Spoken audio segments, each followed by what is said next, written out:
Welcome back to Adventure World in Godot. So we're in the home stretch now. We're down to a few things left. We may add some odds and ends here, but the next big thing we're going to work on is preparing for our boss, our final boss. So let's get started. So I'm going to do a little bit of cleanup here and move my actor around so he can get ready to battle this guy, and it'll be good for our testing. Let's shrink this guy back down. We'll leave him here because we need to populate this area in with some monsters and stuff, and we'll do that later. But let's go ahead and move our player. So grab him, move him right outside the gate. Ooh. If you ever accidentally zoom him or change his scale or anything, just hit Control Z to undo, because that will not make your life happy. We'll move his backpack over. And also I'm going to copy his boomstick. Control D to duplicate. Yeah, there we go. Move that over as well. Alright, so now I can get my 2 pickups I need. Also, we're going to hide the key to the door, which I apparently already did the door earlier. I totally forgot I did this yellow door, and I forgot to put the key somewhere. So we're going to put the key up on the roof, and later we'll make a sign that says, hey, I've left the spare key up on the roof. I think that would be funny. So I believe I already made the object for the key. Yep, there it is. So I should be able to just drag that in right there. And that should do that. And then let's see. I guess the next thing is to create the boss scene. So let's test this real quick just to make sure everything works as we expect it. So we'll go ahead and grab our 2 pickups. We'll jump back up here and get up on the roof. Apparently I'm going to need all my fuel and to not bump my head to get up there. And I can easily clear it now. Oh! Well, we won't have to do this too much in the future, so there we go. Grab that key, so now we've got the key in our inventory, and we should be able to get out of here. There we go. Alright, so we can definitely make it in here, that's great. We should be able to open this other door too. Yep. Alright, so let's go ahead and make the boss scene. So I'm going to make a new scene, and let's see, this needs to be of type kinematic body, 2D, and we will save that. Let's rename this to final boss. That's fine. We'll save this, and we'll save it into actors.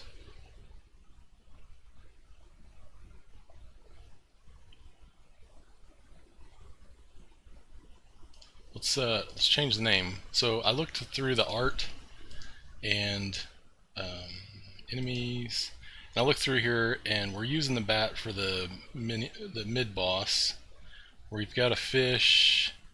I don't think we have a frog, which is funny but not super intimidating. I think that would make a better outside mob. The ghost is good, but I don't know. It's not kind of creepy enough for the final boss, or scary enough, I should say. We've got slime, not a super great boss, but not too bad. I think we're already using the snail and possibly the snake, so that and the spinner down here would be a good like environmental trap thing, which I don't know if we'll do. But I think the spider looks really creepy from the Kenny's assets, so let's go with that. So we're going to call him the final spider boss. And now we'll save this. We'll go into actors, and we'll save the final spider boss there. So now we can eyeball. The reason I went back and did that is so we can eyeball that he's a spider right there. So we've got our object, we're all set up. Let's go ahead and add the animations and stuff. So we'll take a look at one of our other ones real quick just to see how we set this up. So we've got our collision shape, and we used animated sprites, and we've got this extra collision shape, and I think that was for damaging the player in our audio stream. So we're going to do something very similar with the boss. He's going to have more complicated scripting though, because I want him to have multiple stages. So that'll be the big difference on the final boss, is he's going to have a big health bar. So we're going to have a health bar across the top like you see in a lot of games. And also we're going to have multiple stages, so when you defeat, say, half his health, then he'll change his behavior and act differently. So that's going to be the two big goals of this guy. So we've got our scripts right here in the folder with it, so we'll go ahead and do that. And the one change I need to make real quick here is, if you look at our other scripts, we extend from this actor, and we're probably going to need to do the same thing on our boss. Although we may need to make our own, because a lot of the things that this actor does is it has some movement behavior. Water, we don't have to worry about him being in water because we're not going to put water anywhere near this. And the health stuff. And all of this stuff we're going to be doing ourselves. And the pass out, all this stuff is pretty much going to be custom for the boss. So I think we're actually just going to not go from this actor. I'm still putting it in this actor folder because it is still an actor, but we're not going to inherit from this actor class. Alright. We may pull some things from it, but hopefully it won't share too much in common with it that we feel like we're wasting code. Alright, so let's get back on track. So we're going to go to our 2D scene. We're going to add an animated sprite. That'll be our sprites. And let's go ahead and go to frames. New sprite frames, jump into that. For default, let's go ahead and pull art, enemies, and spider. So we'll drag that one in. That'll be our default. And then that way we can kind of see them. And then on this, let's double this in size and see how that looks in our scene. So we'll go to not under art, actors. Let's pull the final boss in. Gonna pull the scene in. So you know what I'm going to do here, so I don't have to fly up there every time. I'm going to duplicate that key and put it right there in front of him. Let's go look at him in the game and see how big he looks in relation to our player. Got the key. Run in the door. Now the spider should just be standing there. Actually, because he's a kinematic body, he should have just been standing there. Oh, I've got an error, that's why. What's my error? Has no collision shapes. So let's go ahead and add a collision shape. That's interesting. I figured it would just not work, but no, it just doesn't display the object at all. So I think maybe a rectangle would work good for this because of the shape of the legs.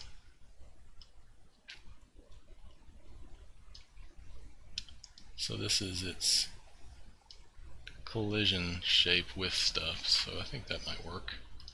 So let's see if it works this time. Grab the key, head on in.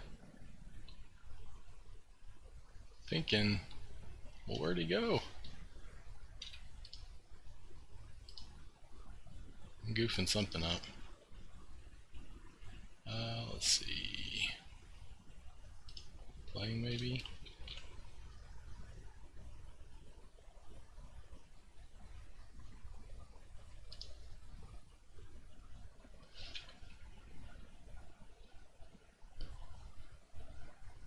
Oh, you know what I may Maybe doing it, maybe where I put it in the scene. So let's go double check that.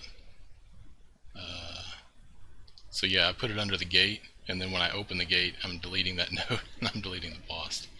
What a noob. Alright, let's move it up here to the castle. And now I should be able to walk right in. So disregard what I said about kinematic body not working when you do that. It was totally different. Yeah, see, that's not, doesn't feel too epic. Let's bump him up just a little bit more. So let's see if I can leave this running. And we'll go to this final boss. Actually, I want to change it back here. So on this animated sprite, let's change this to 3. We don't want it too big that he starts looking pixelated. So it did not update there. So we'll start and restart. Yeah, we don't want him to look pixelated, but at the same time, I want him to look bossly. You know? Yeah. There we go. That looks great. And I need to fix my collision box because I can walk right into him. Matter of fact, we may need to put him on a different thing because I don't know if I want to be able to collide with him. Well, we will be jumping on his head, so it might be fine. Anyways, yeah, let's fix this. So we'll make this a little bigger, this a little bigger. Matter of fact, we'll move this down. There we go, just bumping it down with the arrow keys.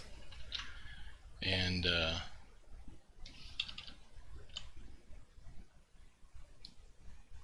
make sure you grab those inner handles. Alright, there we go, got it centered.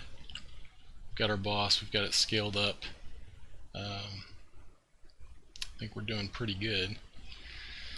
Let's see, we need to add, I don't know how I want this guy to move. So we're going to start him over here. And let's see. Sorry I don't have a pre-plan for this, but I just thought we could kind of think through it together. So your guy's going to come in here and he's going to want to go to where we're going to have the treasure back here. So we're going to need a door. So we'll do that, but I want him to either pop out, I guess he could pop in when you try and walk over here. And you know what might actually be cool is instead of using a gate key like we've been using, is to have a spider web there that he like shoots to open it, or it could just be there when we come in, and when you defeat him, then the spider web goes away. That's a pretty cool idea.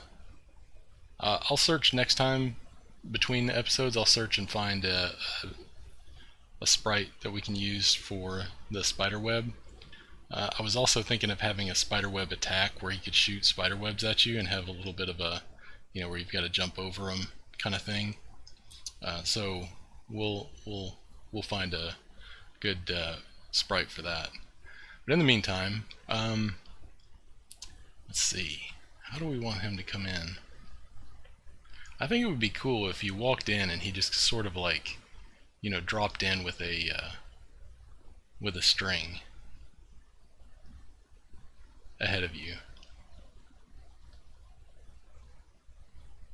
Yeah, I think that sounds cool. So about here, he'll just drop in, and that will trigger the start. So let's do that.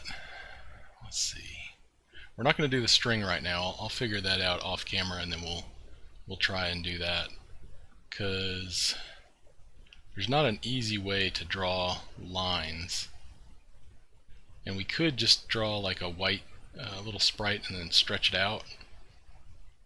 Probably be the easiest way.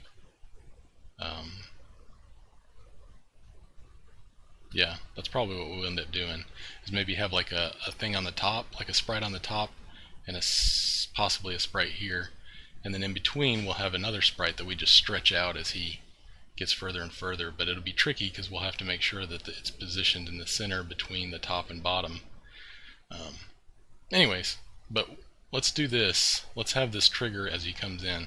So let's jump into our boss script. And what I'm going to do is set up what's called a state machine.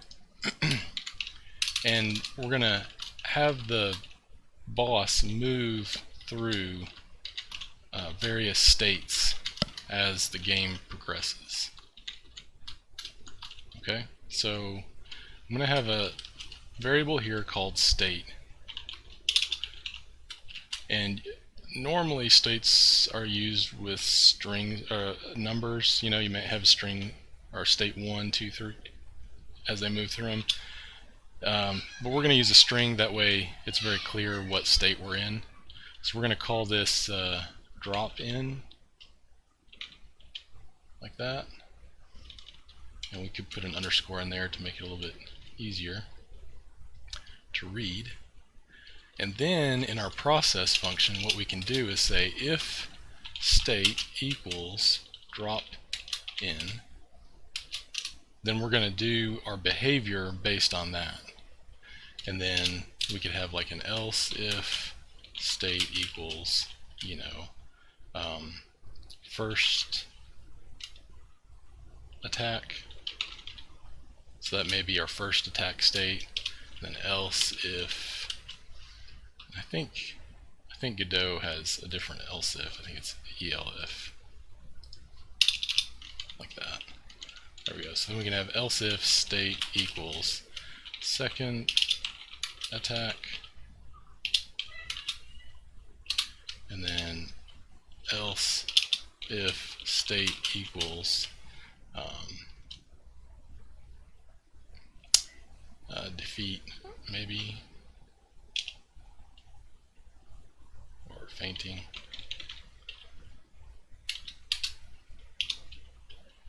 Anyways, this is just an example. So get that red line to go away. This is just an example of how we'll do this. So let's go ahead and do this drop in. And what I want to do, he's not actually going to do much until we trigger. So let's call it pre-drop in, and we're gonna activate it with an area node here, so that he doesn't just drop when the game starts. So let's go ahead and make an area 2D. Where'd that go? It's probably back here at the origin. What we probably should do is delete that. And then, that's interesting, you can't drag in areas. Well, we could do this. We could create a new scene, make it an area 2D, and we will call this boss trigger area, boss start trigger area. Okay, and then we will add a a collision shape to that.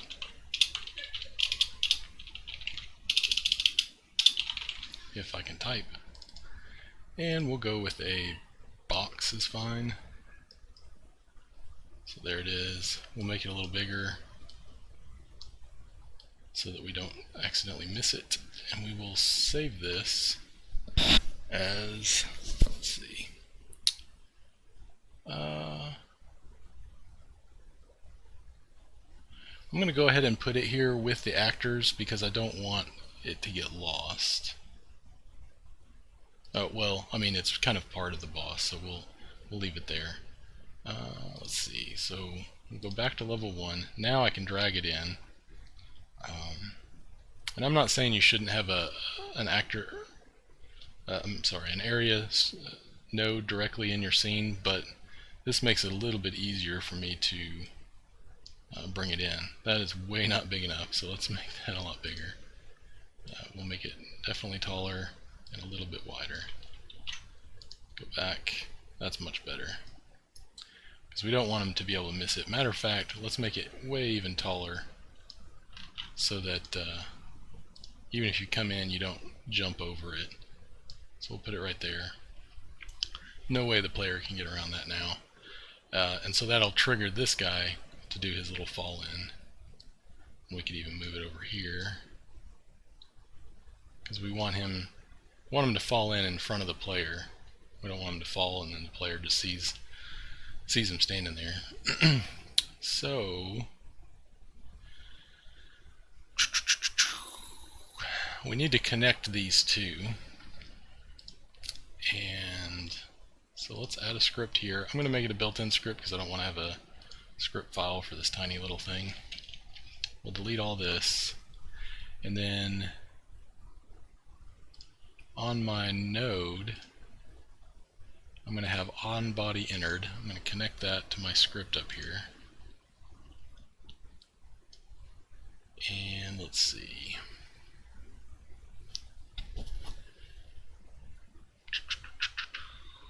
I'm trying to think. What's the best way to talk back to that node?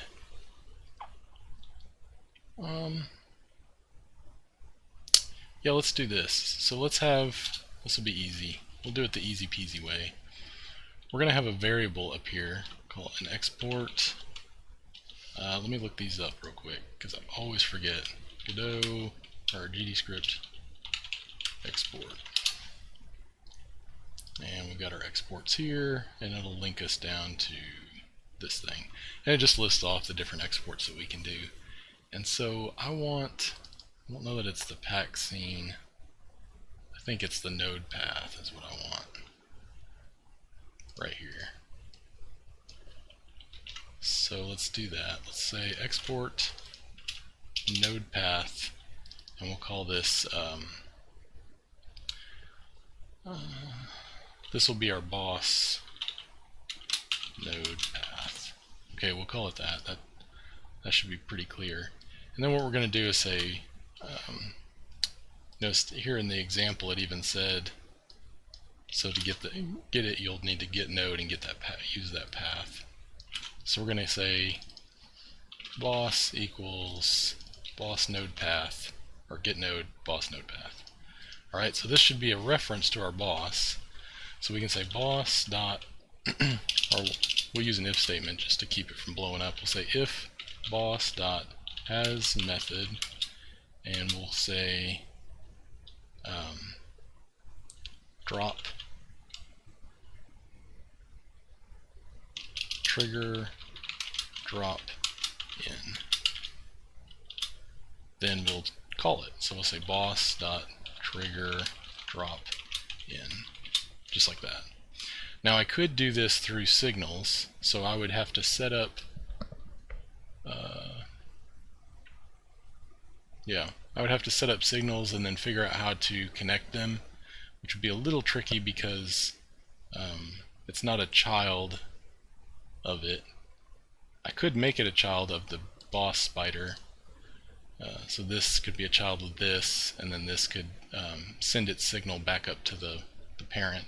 That might actually be a little bit cleaner way of doing this, but we've already gone down this path and it's pretty simple and should be pretty efficient too, so we'll just go ahead and stick with it. Now I do need to go back here and add a function for that. So remember, I added I'm calling a function called trigger drop in.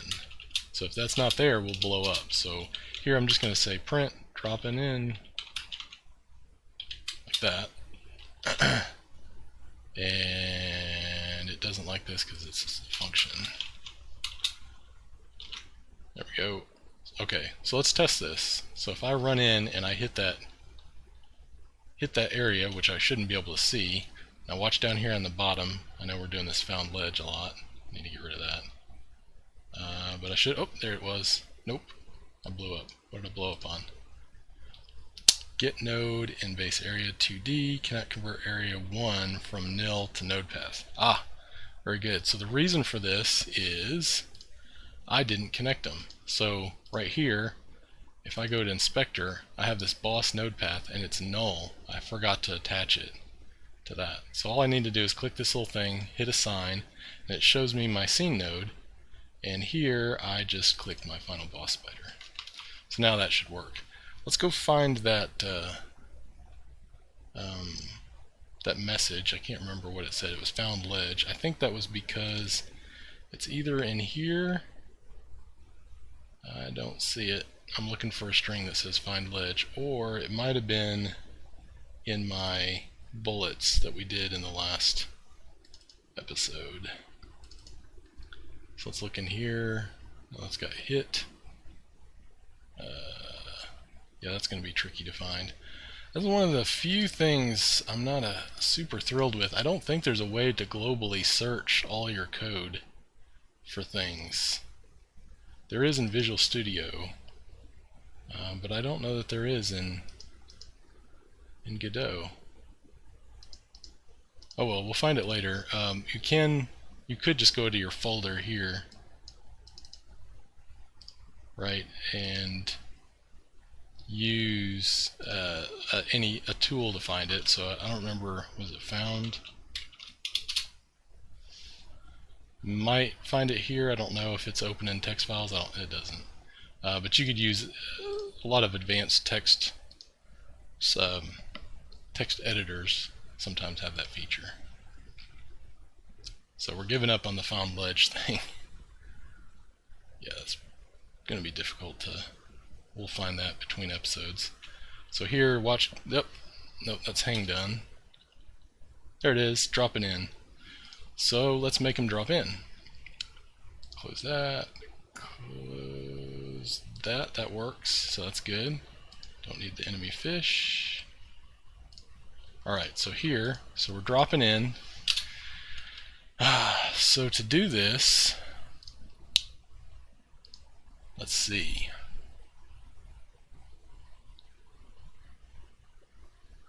So I'm thinking what we can do is turn on his gravity, like that way he'll land on the ground. Or we could just move him a specific number of pixels down, or units down, which is also viable. Because I'm not sure how we're going to move him around. I know I want him to have him where he jumps up on maybe some ledges up here. We may modify this and add some ledges right here and here. And I want him to jump up there maybe and shoot down at you. Or he may jump up and hang on the ceiling, or maybe a combination of both. Or we can use the ground on the first stage, so maybe he stands here and then scampers over here, turns around and shoots back this way. And then phase 2, maybe he does some ceiling hanging from like some of those webs and shoots down. That would be kind of cool. So anyways, long story short, we need to make him drop down to the ground. So let's just enable physics, or gravity. So we're going to go dropping in. So let's do this state equals drop in. Okay, so that's all this is going to do. But now on the process function, instead of being on this pre-drop in, which does nothing, he's going to be on this drop in. And so this code is going to happen. So what we're going to do is we're going to quote unquote enable physics. So if we go back to our actors and we look at this actor script and we scroll down here, we have our actor behavior, which is what we implement. The boss bat and stuff implements that. But this is the thing that's doing the movement right there. So we're going to take that. I'm just kind of scanning through here to see if there's anything else we need. Yeah, we'll need this up vector in a second. So we're going to go back to the final boss. We're going to put this in. So we're going to do the move and slide, and we're going to need the up vector as well. So we'll go back here and grab that. Oh, and we'll need gravity too. Pretty much need all those. And we'll put those down below that. There we go.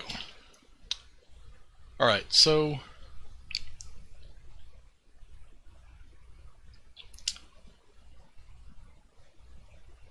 yeah, that looks good. This should work. It's good. The vector's going to keep going up even once he hits the ground, so we'll need to fix that, but for now it should be fine. So we should hit that, and he should drop in. Now he's going to be too slow, probably.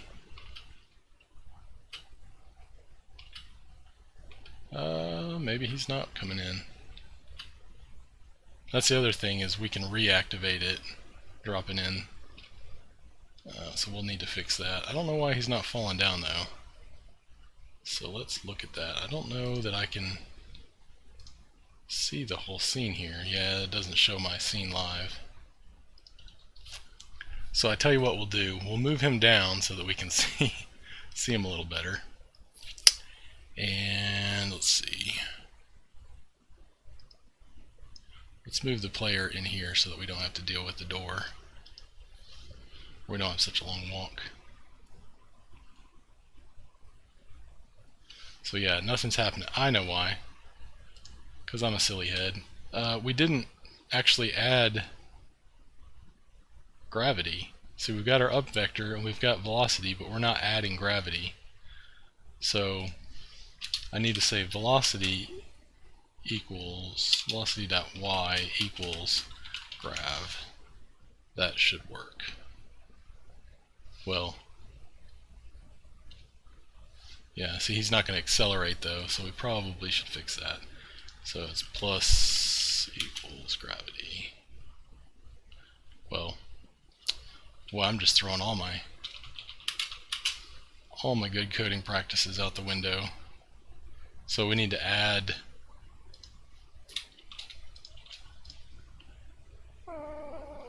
can you not do plus equals? Yeah, I can't do that. So, oh, I'm sorry. There's why. Plus equals. Okay. So we need to multiply by delta so that it behaves the same on different computers. So there he goes. Clunk. And he lands on the ground. Perfect. So we're going to make him faster than that. And because we're unique to this guy, we're not inheriting from the other one, we can do whatever we need to make the boss behave correctly. So, there we go. That's a little better. Let me think. So let's see, how many bricks can we see up? We can see up 1, 2, 3, 4, 5, 6. So let's move him up 6 bricks. 1, 2, 3, 4, 5, 6. So about right here. And then we may have to move him back just a little bit so that he lands in front of the player if you're walking at full speed. He landed on my head. Let's move him back just a little bit more. He's like, oh no you don't.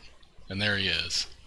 So the next thing I want to do is we're going to move him into the next state. And then we're going to stop there for this video because this has gone on long enough. So the way we can do that is we can say if is, and this has to be inside of this state code because we don't want it anytime he touches the floor. We just want it when it's the first time. And I think you're supposed to do this before you do the move and slide. So we can say if is, so self.is on floor.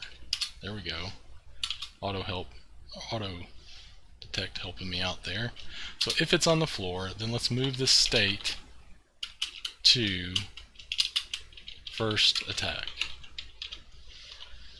Alright, and so the cool thing about state machines is now if I need to change or test something, all I have to do is change what state I'm in and I can move to that new state. So here I'm gonna walk in, and now he should be in that new state to do the attack. So just as an example, we'll make him move to the left. So we'll change his velocity x to minus equal that, should be fine. And then we'll set his velocity y to 0. And so now when I move in, he should charge me. as soon as he hits the ground. So there he goes. So very cool. And he just went until he hit the wall. So very cool. So we've got our boss now working. And we've got the start of a state machine. And we've got a little bit of a plan for how we're going to handle this. So I'm going to put webbing, when you enter this door and trigger this, we're going to put webbing here and here so that you can't get out of the boss fight until you finish him. So next time we'll probably work on that or the health bar for him, and then we'll get working on his behaviors. So look forward to that, and thanks for watching.